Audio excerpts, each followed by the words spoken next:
Hi guys, in this video I'll be showing you how I made this beautiful kimono jacket. I illustrate the tutorial with my half scale dress form, and this is the result we have. These are the measurements we need. You need the length of the jacket, the shoulder to shoulder measurement, and the nape to sleeve measurement. I use pattern paper to illustrate this tutorial so that you'll be able to see what I'm doing. You can actually use your fabric. You can draft directly on your fabric. I marked the length of the kimono jacket, which is 37 inches. The length of the actual kimono jacket is 37 inches. I added 2 inches to the full length, half inch to stitch on the shoulder, and 1.5 inch for hemming. After I'm done marking, I use my straight ruler to connect the lines.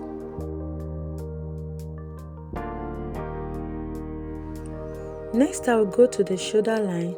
I will mark my shoulder to shoulder divided by 2, which is 7.5 inches, and then add my sleeve length minus 2. So my total sleeve length is 9 inches. Then I will minus 2 to get 7 inches. Instead of marking that, you can measure your nape to sleeve minus 2 and mark it down the pattern. Then you connect with a straight line. I deducted 2 inches from the sleeve length because I'll be adding 2 inches strip of another fabric at that point. For this tie, I drafted my front and back together, and everything was marked directly on my fabric. So now I'm going to the neckline. I want to mark the neck width. I marked the neck width of 3 inches, and the neck depth for the front I used 7 inches. At that point I marked out 1.5 inches. Then I connected with a straight line to the neck depth of 7 inches for the front parts. Then after that, I marked down to the hem 1.5 inches that I started on the neck depth. So now after I'm done marking, I'll connect with a straight line using my straight ruler. So that is all for the front pattern. We are done with the front pattern. The next one is to draft the neckline of the back, the neck depth of the back. I used 1 inch for the neck depth of the back, and I used my curve ruler to connect the curve of the neckline for the back. Then after, I cut out the neckline and the side seam with my scissors. Those are the areas I'm going to cut out. You first cut the neckline, then you cut the side seam part of the pattern. If you are cutting directly on your fabric, this is exactly what we are going to cut. We are not adding any seam allowance.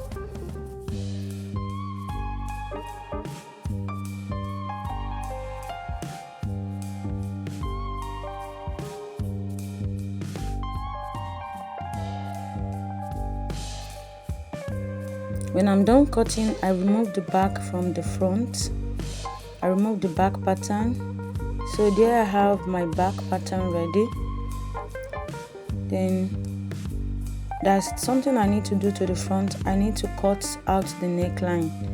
So I'll use my scissors to cut out the neckline to get my front bodice ready.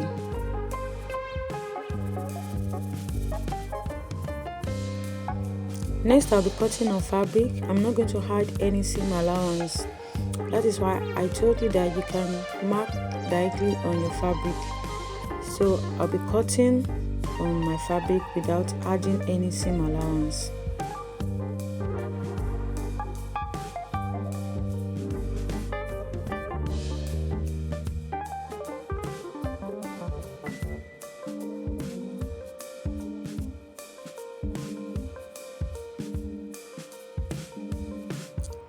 While cutting the back must be cut on fold.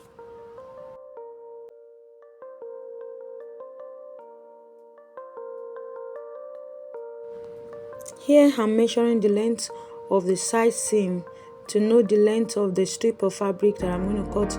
I'm also measuring the length of the center front. Add 2 inches to the length of the center front to avoid shortage. Here I have 2.5 inches strip of fabric cut on fold by the length of the side seam and the center front that I've measured. I don't have enough fabric to go around the length measured, so I have to join 2 strips of fabric together. And by the time I'm joining them to the fabric, the joining will be on the shoulder and the center back. Next, take the back bodies, notch the center back, open it up and place the front bodies on the back bodies with right side facing and run a straight stitch on the shoulder. I'll make sure I do the same thing for the second shoulder line. After I'm done stitching, I will open the fabric up and take my 2.5 inches strip of fabric and stitch it down from the hem of the side seam of the back through to the hem of the side seam of the front. While doing this, I'll make sure the joining parts of the strip align with the shoulder line. I will also do the same thing for the center front, making sure the joining part of the strip align with the center back.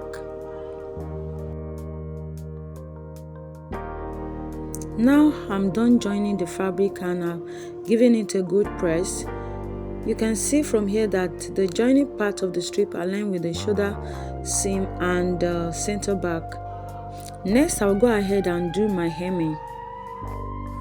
Lastly, I'm coming down by 12 inches from the shoulder line and make a tiny stitch at that point for sleeve opening. This is the result of the miniature illustration, and this is the actual one I made with the measurement I gave on this tutorial. Please give this video a thumbs up and subscribe to my channel. See you in my next video. Bye.